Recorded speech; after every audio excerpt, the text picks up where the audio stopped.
മലയാളി ഒരിക്കലും മറക്കാത്ത അതുല്യനായ ഒരു ചലച്ചിത്ര പ്രവർത്തകനും സംവിധായകനും നടനും എല്ലാമായി തിരക്കഥാകൃത്തും എല്ലാമായിരുന്നു ശ്രീനിവാസൻ.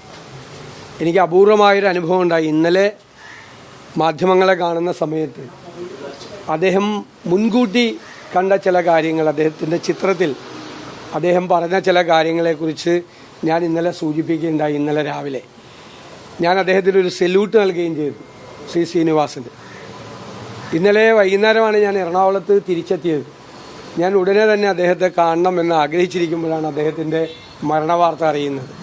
ഇന്നലെ രാവിലെ മാധ്യമപ്രവർത്തകരെ കാണുമ്പോൾ മാധ്യമങ്ങളിൽ ഞാൻ സത്യം പറഞ്ഞാൽ CPM-നെ കളിയാക്കിക്കൊണ്ടുള്ള ഒരു പ്രയോഗം. കാരണം തോറ്റു കഴിഞ്ഞാൽ അവർക്ക് വിശ്വാസമാവുന്നില്ല.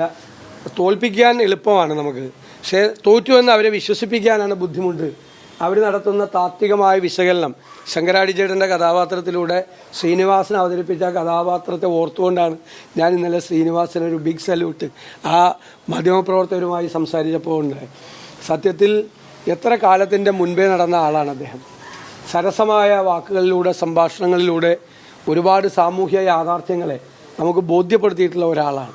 മലയാളം ഒരിക്കലും മറന്നു പോകാൻ കഴിയാത്ത, കേരളത്തിൽ ഒരിക്കലും മറന്നു പോകാൻ കഴിയാത്ത ദേശീയ നിലവാരമുള്ള ഒരു വലിയ ചലച്ചിത്രകാരനായിരുന്നു അദ്ദേഹം. അദ്ദേഹത്തിൻ്റെ ഓർമ്മകൾക്ക് മുന്നിൽ ഞാൻ ആദരവുകളാണ്.